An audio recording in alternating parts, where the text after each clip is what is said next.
Hey guys, and welcome to episode number 1 of a brand new FIFA 18 career mode series that we're going to be doing on the channel. And as you can see by the news articles behind me, we're going to be Valencia. That's who won the vote. I gave you 6 choices and they run out pretty comfortable winners in the end. I think Schalke came second. Those two really run away with the voting. But nice to be outside of the UK, outside the Premier League. Makes a nice change. Only the second career mode on YouTube I think I've ever done outside of the Premier League, so it'll be a nice change for me and for you guys as well.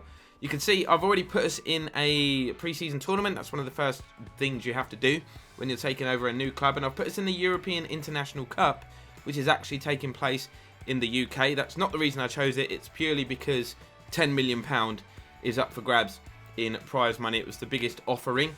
Obviously we need to be successful in that point, and we've got a transfer budget already of 54 million euros. So if we can add to that, that would be absolutely superb. Now, looking at the squad, I'm fairly happy with it.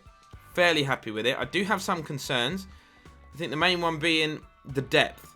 Our first 11, maybe a couple of first bench players as well, are good, of really good quality. But then beyond that, the backup players are not great. So I think we just need to add depth, not necessarily looking to add real world-class players to this team. I don't want to be signing real common players either. I'm going to send the scouts out and hopefully we can grab a few bargains and players that people don't normally sign. But this is what we've got in the squad. Obviously, Neto going to be the number 1 choice, and Jaume, I don't know how you pronounce his name, he's going to be the backup goalkeeper. And then we've got Rivero and Angel in the squad as well. One's 22, one's 19, so they are young, but I don't think I need 4 goalkeepers in the squad. And then we've got players that you can see here that are like 68 rated. Not good enough. We've obviously got Cancelo at right back. He's on loan at Inter Milan at the moment, so he can't be used, which really leaves Martin Montoya, who I like very much because he's got a lot of pace, which is important for me when you're playing at fullback, who will be our main right back. And then after that, Nacho Vidal can play both sides, which is a bit of a bonus. He is only 22, overall of 74, but that's not great in terms of quality. We've got Abdenor on loan at Marseille, and then we've got Paulista, obviously Gabriel Paulista, the former Arsenal defender, as an option at centre back, and then the very much experienced Garay, who I like as well. He's not the fastest, but he is very, very good, the Argentine centre back. Then we've got Ruben Beto, but 75 rated. This is where the quality starts to dip when we get beyond that first 11.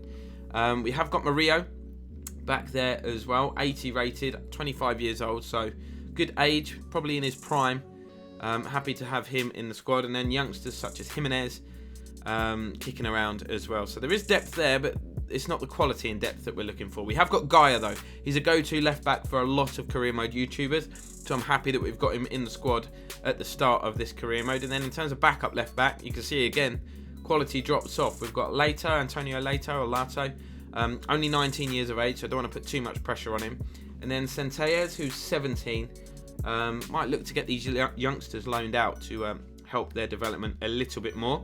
Then we move into the midfield options. And like I said, not short of options, but short of quality. We've got Kondogbia, obviously, in that holding midfield role. Then we've got Troppi, who's out on loan. Coquelin, another former Arsenal man. He's probably going to be a bench player for us because Kondogbia and Dani Parejo will be the 2 preferred options in central midfield. And then, again, lack of quality. We've got Maximovic, 73 rated. Gil, who's out on loan. Bakali, who's out on loan. Then we've got Torres, 71 rated. Probably not really good enough. We've got Soler, who is a backup right midfielder. I think he actually starts a few games in real life for Valencia, but 78 rated, so not too bad. But we're going to need more than that if we're going to compete with the big boys such as the Madrids and Barcelona at the top end of the table. Eugeni's out on loan, Medran's out on loan, and this is Parejo. I think he's going to be the main guy. The captain can play at cam, can play at holding midfield. 28 years old, in his peak. I feel like he's going to be the real key to this series. And then we've got some other backup wide players. We've got Cito, 64 rated, not going to get much of a look in. Then got Andreas Pereira, who's on loan, I think from Manchester United, I believe. And then the main guy, Guedes. Everybody looks forward to watching Guedes. He can play on the left, he can play on the right, he can play at striker. A lot of potential, 20 years old. He's only on loan, but maybe we're going to look to make that permanent. I have put this on the latest database as well, so the January transfers are done. In terms of natural cams, we've got Villalba, 19 years old, 70 rated, not great. Oriana, who's out on loan at Eibar at the moment, so he's not going to get a look in. And then striking options.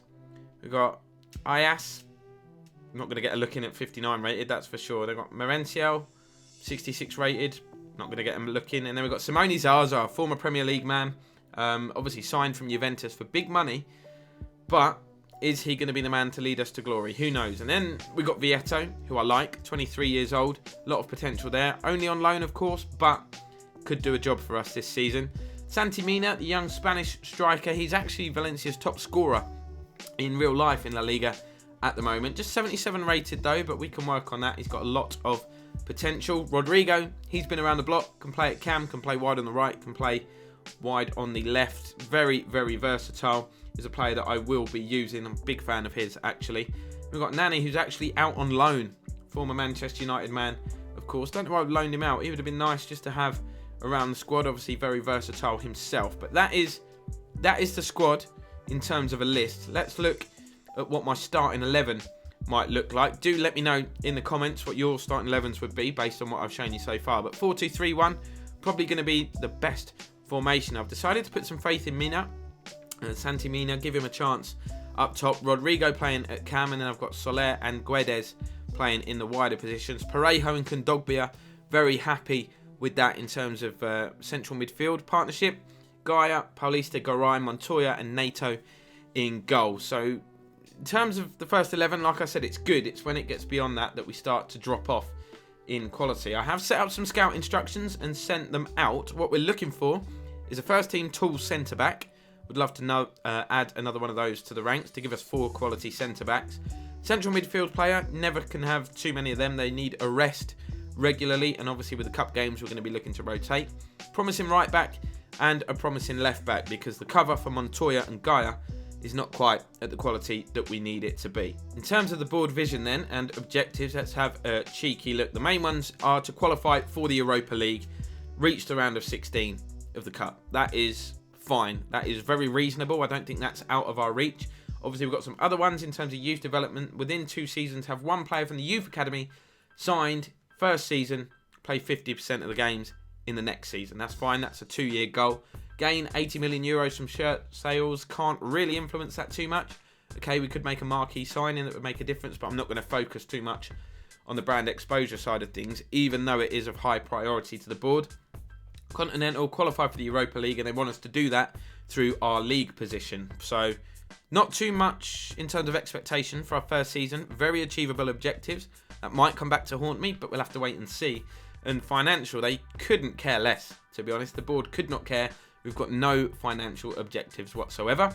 I have already put us into the tournament. Like I said, the European International Cup taking place in the UK, and I think 10 million is up for grabs to add to our already sizable transfer budget. So it's all good stuff here at Valencia. Drop a like if you are pumped, and I'm going to progress. So an early transfer offer, and it's from Borussia Dortmund, 20.8 million euros for Rodrigo. Now, I think looking back in hindsight, the Tottenham career mode, one of the mistakes I made was selling the players too soon. I made a lot of sales. Lamela went early, a couple of other squad players.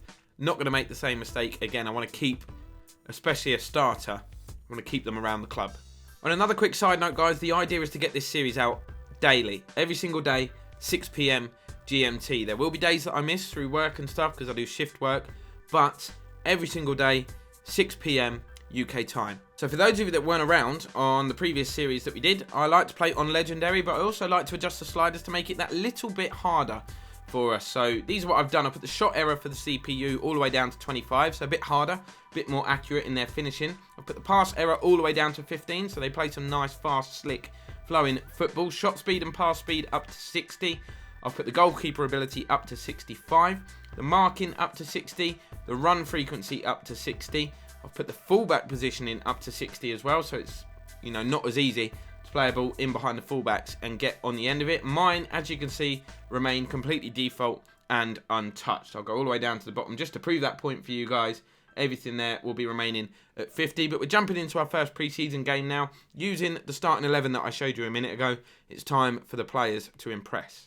Interesting to see how we get on, actually. Playing with Valencia, a team that I haven't used on FIFA 18 at all, I don't think. Historically, they've been known for playing very good football, so hopefully we can emulate that and put our sort of style on this team and lead it to great success. Calvert-Lewin, he's got a runner ahead of him. Doesn't need him. He turns. He plays the ball through now. It's perfectly timed. Really good save. NATO. The flag goes up anyway. Sigurdsson put the ball in the net, but it's not going to count. Good save. Early look at the goalkeeper then to see what he's like. And it wouldn't have counted, but he didn't know that.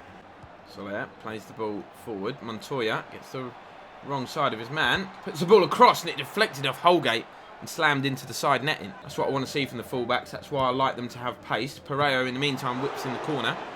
Pickford punches clear. Guedes, first touch lets him down, but he will keep possession. Trying to get into the box. He's done that. Puts one low and hard in there, and it's well cleared by the defence. Calvert-Lewin for Everton. Pulling the strings. Oh, that's a really good flowing move, and the goalkeeper's been nutmegged. And Vlasic makes it 1-0. We're playing here at Anfield against another Merseyside club. I think Anfield used to actually be Everton's home stadium. Do correct me there if I'm wrong, and they are 1-0 up. Not the ideal start, 15 minutes into this career mode. Dominic Calvert-Lewin causing me all sorts of problems, and then the keeper's just been nutmegged. We had a lot of success at Tottenham using these sliders, using this difficulty, but you've got to remember we did build up a very, very solid team there. I'm not used to playing with this Valencia side. I'm going to have to get used to it pretty quickly, because if we perform like we have in the opening 20 minutes in a La Liga game, teams are going to score against us for fun. Everton coming forward again with Gylfi Sigurdsson. Ball ricochets back to him. Got an opportunity to shoot. Instead he finds a ball through. Calvert-Lewin got the wrong side of his man again. And we didn't clear it. And Idrissa Gana Gueye makes it 2-0 to Everton. And this is turning into a disastrous first episode. Alright, it is only pre-season, so the result not that important. But I'm not playing very well. At all. Sigurdsson found the space, slipped it through. Our defence is getting breached too easily. The first save was good, but he wasn't up in time. Here's Kondogbia. Lays it back to Rodrigo. Obviously left-footed. Sidesteps his man. Hits a shot, and it's a real good save from Jordan Pickford. First real chance of the game for us. Garay. Lays it in to Rodrigo. Oh, nice turn. We're finally getting a bit of control. Here's Santi Mina. Nice turn from him, and the finish was lacking. I think he's right-footed. I've tried to cut in on his left. It's the only real option that I had. And the finish was just shocking. Rodrigo, nice turn. Finds Kondogbia. Into Santi Mina, sidesteps his man, chance for another go at goal. He's hit the post and Kondogbia puts the ball in. Is the flag going to go up? No, I don't think it is. He must have been onside when the shot came in. Santi Mina very unlucky, but Kondogbia there on the follow-up to score the first goal for us in this brand new series. I wouldn't expected it to come from him either, but nice little fake shot. Easily got past the defence. It was a venomous drive, and he just bundles it over the line, doesn't he? Just reacts quickly, kept it down. 2-1. Evans plays the ball out to the left. Gylfi Sigurdsson picking it up. Montoya will put a stop to that. Can we complete the fight back and get level before the break? That would be lovely. We've got some space. Soler doesn't really take the ball in his stride. But he's got into gear now. Chance for him to put the ball into the box. Didn't take it. Although the two Everton defenders fall over each other and somehow I weren't able to get the ball away from them. That was a chance. But half-time, looks as though we're going in 2-1 down. So in true pre-season fashion, I've made a couple of changes. I've changed the formation to a 4-3-3 that worked so well for us at Spurs. Coquelin has come on and Simone Zaza coming on as well. Just as I'm trying to explain it, it flicks off the screen. There you go. That's what we're lining up with for the second half. Coquelin into Pereiro. He's found some space. Can pull some strings from midfield there. It's a nice turn. Waits for Zaza to run. It's not happening, so I went for goal. Pickford with another good save, but efforts from distance is not really what we're looking for. Goal from a corner would be nice though. Corner comes in. Garay with the header, and that is a beauty. That is an absolute beauty, about 13, 14 yards out beyond the penalty spot. Anyway, and we're celebrating with those Valencia fans as it's 2-2. Nice to fight back and show some character.